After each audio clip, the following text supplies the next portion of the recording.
मैं पुरंदर का किला बोल रहा हूं।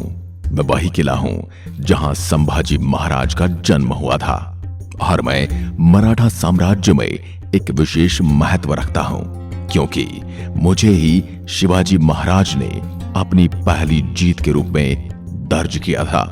मैं आदिल शाही बीजापुर सल्तनत और मुगलों के खिलाफ शिवाजी महाराज के उदय का प्रतीक हूं। मेरा निर्माण यादव वंश के शासनकाल में हुआ था।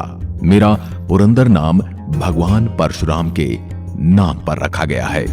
यादव वंश के हारने के बाद मैं पर्शियन राजाओं के कब्जे में चला गया था। सन 1350 में मुझे फिर से बनवाया गया। बीजापुर और अहमदनगर के बादशाह के शासनकाल में मेरे यहां से ही सरकारें चलाई जाती थी। सन 1646 में छत्रपति शिवाजी महाराज ने मुझे अपने अधिकार में कर लिया था और उसके बाद मिर्जा राजे जयसिंह औरंगजेब की सेना में शामिल हो गया और उसने 1665 में पुरंदर किले पर एक बार फिर से औरंगजेब के कहने पर आक्रमण कर दिया। दिलेर खान ने भी उसकी मदद की और यह किला एक बार फिर से औरंगजेब के हाथों में चला गया। उस समय पुरंदर किले के किलेदार मुरारबाजी देशपांडे थे। औरंगजेब के सिपाहियों से लड़ते हुए वो शहीद हो गए। उन्होंने अपनी आखिरी सांस तक मुझे बचाने की कोशिश की। वो जटायुओं की भांति अंतिम सांस तक लड़े थे। सन 1665 में छत्रपति शिवाजी महाराज ने औरंगजेब के साथ पहली पुरंदर की संधि की थी। इस संधि के अनुसार शिवाजी महाराज को 4 लाख सोने की मोहरें औरंगजेब को देनी पड़ी थी। सन 1670 में यह संधि खत्म हो गई और शिवाजी महाराज ने किले पर एक बार फिर से आक्रमण करके इसे पुनः अपने अधिकार में ले लिया। सन 1676 में मराठा सेना और अंग्रेजों के बीच में पुरंदर की दूसरी संधि हुई।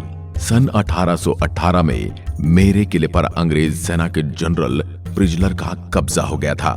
अंग्रेज मुझे जेल की तरह इस्तेमाल करने लगे थे। जहां कहीं मुझ पर भारत के लोगों का राज था, आज वही लोग मेरे अंदर एक कैदी की भांति जीवन व्यतीत कर रहे थे। दूसरे विश्व युद्ध के दौरान मेरे में दुश्मनों के परिवार वालों को ठहराया जाता था। जर्मनी के जू और आर्यन लोगों को मेरे यहीं पर रखा जाता था। मुझे आपातकाल अस्पताल की तरह भी इस्तेमाल किया जाता था। मैं 2 भागों में बटा हूं। नीचे के हिस्से को माची कहते हैं।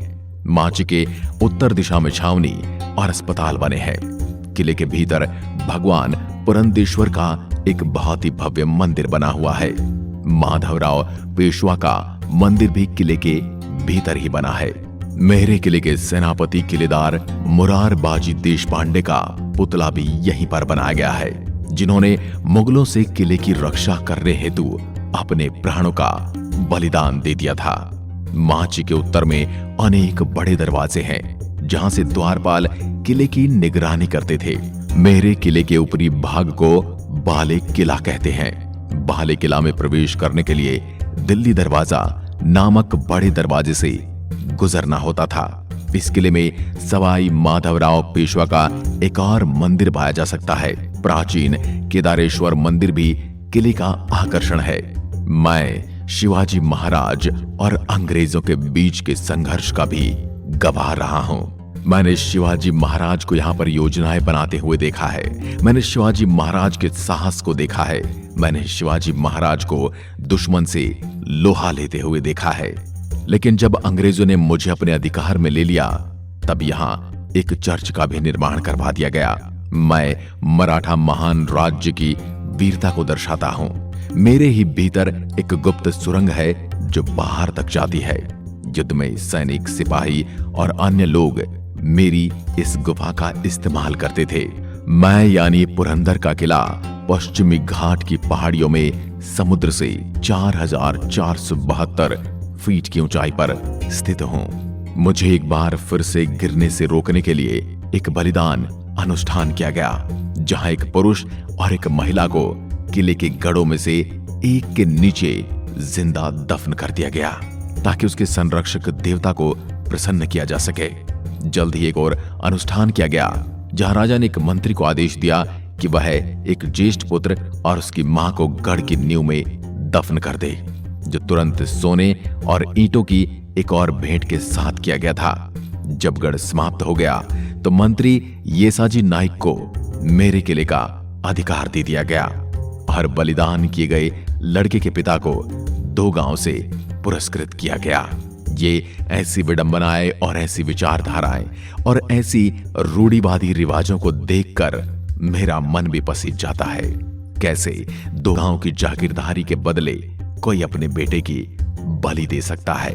परंतु ये वो समय था जहां राजा ने जो कह दिया वह मानना लोगों की मजबूरी थी।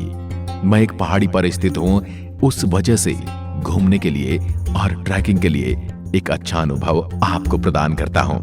आप यहां घूमने के लिए साल में किसी भी समय आ सकते हैं, लेकिन मैं घूमने के लिए सबसे अच्छा समय अक्टूबर से मार्च तक ही मानता हूं, क्योंकि उस समय सब तरफ अच्छी हरियाली होती है, जिससे आप प्रकृति को काफी नजदीक से महसूस कर सकते हैं। मैं यानी पुरंदर किला पुणे और महाराष्ट्र के प्रमुख पर्यटन स्थलों में से एक, और यहाँ कई तरह के स्वादिष्ट व्यंजन आपको खाने को मिलते हैं। आप यहाँ के शहरों में स्थानीय रेस्टोरेंट के अलावा शहर की गलियों और सड़कों पर मिलने वाले पोहा, पाव भाजी, भेलपुरी, वड़ा पाव, मिसल पाव, पिथला भकरी, डबेली और पूरन पोली का आनंद ले सकते हैं। जब मैं अपने यहाँ लोगों को मेरे स्थानीय व्यंजनों का आनंद लेते हुए देखता हूँ तो मेरा मन भी उन्हें देखकर प्रफुल्लित हो जाता है। अब मैं आपको बताना चाहता हूँ, यदि आप मेरे यहाँ आना चाहते हैं, आप यहाँ पर घूमना चाहते हैं, अपने इतिहास को नजदीक से जानना चाहते हैं और मेरे यहाँ के स्थानीय व्यंजनों का आनंद लेना चाहते हैं, तो आपको बताता हूँ कि आप मुझ तक कैसे पहुंच सकते हैं। आप मुझ तक आने के लिए फ्लाइट, ट्रेन और बस में से किसी का भी चुनाव कर सकते हैं, और यदि आप अपने वाहन से सड़क मार्ग के द्वारा यात्रा करना चाहते हैं तब भी आपको कोई परेशानी नहीं होगी। मेरी यात्रा के लिए यदि आप हवाई मार्ग का चुनाव करते हैं तो मैं आपको बता दूं, पुरंदर किला सबसे नजदीकी हवाई अड्डा पुणे एयरपोर्ट के पास है, जो कि किले से लगभग 45 किलोमीटर की दूरी पर स्थित है, और यहाँ से आप कैब या टैक्सी लेकर मुझ तक आसानी से पहुंच जाएंगे।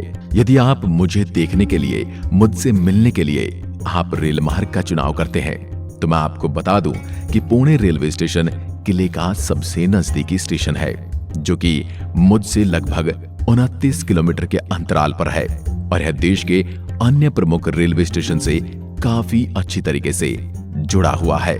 यदि आप मुझसे मिलने सड़क मार्ग का चुनाव करते हैं तो मैं आपको बता दूं कि मैं सड़क मार्ग के माध्यम से आसपास के शहरों से अच्छी तरह से जुड़ा हुआ हूं, इसलिए आप बस के माध्यम से या अपनी कार के माध्यम से भी आसानी से मुझ तक पहुंच जाएंगे, और मैं आपसे मिलने का इंतजार करूंगा। मेरे इस किले को देखने का समय मैं आपको बताना चाहता हूं। आप सुबह 9 बजे से लेकर शाम के 5 बजे तक यहाँ पर भ्रमण कर सकते हैं, यानी किला 9 से 5 बजे के बीच में ही खुला रहता है। पर्यटक किसी भी दिन किले की यात्रा पर आ सकते हैं। मैं सप्ताह के 7 दिन आपसे मिलने के लिए आतुर रहता हूँ, लेकिन भारतीय नागरिकों को अपनी आईडी और विदेशी नागरिकों को अपना पासपोर्ट दिखाना अनिवार्य है। इसलिए जब भी यहाँ आए तो अपना आधार कार्ड या अपना ड्राइविंग लाइसेंस या वोटर आईडी कार्ड साथ में लेकर आएं। तो दोस्तों, ये थी मेरी कहानी, यानी पुरंदर किले की कहानी। इस किले के बारे में यदि आप और विस्तार से जानना चाहते हैं तो हमें कमेंट में लिखकर बताएं, ताकि हम एक विस्तृत वीडियो मुझ पर बना सकें। वीडियो आपको कैसा लगा कमेंट में लिखकर जरूर बताएं, और यदि आपने किला देखा है तो आपका अपना अनुभव कैसा रहा। आज की वीडियो में बस इतना ही। धन्यवाद। जय हिंद, जय भारत।